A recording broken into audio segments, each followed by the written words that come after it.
ഈ ഒരു creamy texture കണ്ടാൽ തന്നെ മനസ്സിലാവില്ല എത്ര ടേസ്റ്റുള്ള കറിയായതെന്ന്. അപ്പോൾ വളരെ പെട്ടെന്ന് തന്നെ ഉണ്ടാക്കിയെടുക്കാൻ പറ്റിയ ഒരു സിമ്പിൾ ടേസ്റ്റി ആയിട്ടുള്ള മലായി ചിക്കൻ്റെ റെസിപ്പിയാണ്. നമ്മൾ നാട്ടിലെല്ലാം സ്റ്റ്യൂ എല്ലാം റെഡിയാക്കി എടുക്കൂലേ, അതേപോലെ തന്നെ നോർത്ത് ഇന്ത്യൻസിൻ്റെ ആ ഒരു വിഭവമാണ് മലായി ചിക്കൻ. സ്റ്റ്യൂ പോലെ തന്നെ ഉള്ള ടേസ്റ്റാണ്. അപ്പോൾ ഇങ്ങനെ ചെയ്തെടുക്കുന്നത് സിമ്പിൾ ആയിട്ടുള്ള രീതിയിലാണ് ഞാൻ കാണിക്കുന്നത്. അപ്പോൾ എല്ലാവരും ഒന്ന് ട്രൈ ചെയ്ത് നോക്കാം.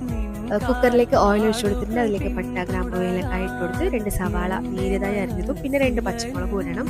അതിട്ടൊന്ന് വഴണ്ട് വരുന്ന സമയത്ത് കുറച്ച് കുരുമുളക് പൊടി, ഉപ്പെല്ലാം ഇട്ട് കൊടുത്ത് അതിലേക്ക് ചിക്കൻ ഇട്ട് കൊടുക്കുന്നുണ്ട്. പിന്നെ ഞാനിതാ കാഷ്യൂനട്ടിന് പകരം ബദാമാണ് എടുക്കുന്നത്. കാഷ്യൂനട്ട് തീർന്നു പോയതുകൊണ്ട് ബദാം ഞാനൊന്ന് അരച്ചെടുത്തിട്ട് ചേർത്തിട്ട് 2-3 വിസിലൊന്ന് കുക്ക് ചെയ്തെടുക്കുക.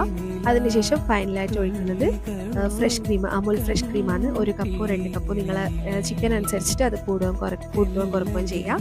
പിന്നെ ഇതാ നല്ല കൊഴുപ്പാക്കി എടുക്കണമെങ്കിൽ അങ്ങനെ എടുക്കാം, അല്ലെങ്കിൽ കുറച്ച് ഒരു ഗ്രേവി ടൈപ്പിൽ വെക്കണമെങ്കിൽ അങ്ങനെയും എടുക്കാം. പിന്നെ ഫൈനലായിട്ട് മല്ലിയിലിട്ട് ഗാർണിഷ് ചെയ്ത്